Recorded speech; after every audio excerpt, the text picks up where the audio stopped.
En termes de dispositifs, après la réunion qui a été tenue avec les responsables du Daïra Hizbut Tarqiyyah, le médecin du district avait pris part à la réunion et même et nous avions demandé quand même donc de travailler en étroite collaboration avec le district et nous avons pu mettre en place 4 paiements, c'est-à-dire des postes avancés. Et dans ces différents postes avancés, donc ils ont proportionné une équipe composée de médecins, d'infirmiers et des volontaires de la Croix-Rouge. Donc nous avons mobilisé beaucoup de volontaires que nous avons mis dans ces différents paiements et aussi aux alentours aussi de la grande mosquée. Certainement, si vous faites le tour, vous pouvez vous-même rendre compte de ces éléments que nous avons mis aux alentours de la grande mosquée pour éventuellement intervenir pour au moins prodiguer les prochains pour les référer au niveau de ces paiements-là. Vous avez déployé combien d'éléments à peu près? Vous avez déployé combien d'éléments à peu près? Bon, on a mis dans ces différents 4 paiements 4 éléments. Bon, le reste maintenant, on a mis un dispositif de 10 qui sont au niveau donc, de la grande mosquée pour pouvoir apporter les secours au cas où une situation s'imposerait. Comme je l'ai dit tantôt, nous travaillons en parfaite collaboration avec le MCD. Le médecin-chef du district donc, nous a donné le moyen de transport, donc les véhicules. Si vous voyez, il y a une ambulance qui est proportionnée au niveau de ces paiements-là.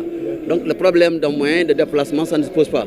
Vous allez même voir que dans ces différents paiements, vous avez des ambulances qui sont proportionnées pour en cas d'évacuation, que cette ambulance-là puisse être mobilisée pour véritablement évacuer les victimes ou la victime dans une structure la plus proche pour une meilleure prise en charge et d'une manière très précoce. alors ñu tënk ko ci kàllaamay Kocc Barma tey jii nii waa Croix-Rouge teew ci bis bi lan lañ mën a jàpp ci jumtukaay yi nga xamante ni ngi tëral ngeen ko.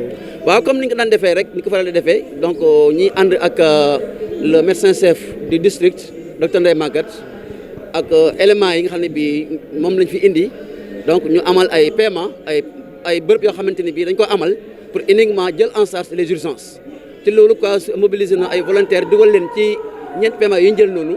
ñenn ñi aussi ñu ngi ci wër jumaa ji pour bu amee ñoo xam ne bi nee na ci ay jafe-jafe ñu mën leen teel a jël yóbbu leen ci bërëb yu ñu def ci alentour jumaa ji pour que préposition yi nga xam ne bi moo fa am ci ay ambulance ñu mën leen jël teel a yóbbu ci bërëb yi xam ne moo gën a jege donc pour mën leen taxaw ci nu mu gën a waree waaw. kon daal ñaata élément lañ mën a takk jamono ji ci ngeen déployer leen sur le terrain. Bon, comme je l'ai dit, on a à peu près une 20 qui sont autour de la grande mosquée en dehors de ce qui sont mis au niveau de ces paiements-là.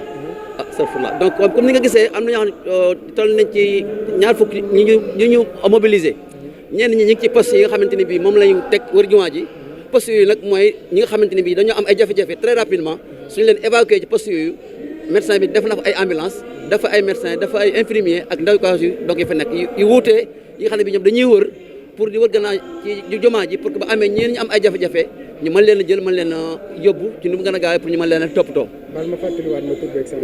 waaw Aliou Dia nekk Croix-Rouge fii comité départemental bu Mbacké en même temps aussi nekk le secrétaire général du comité régional.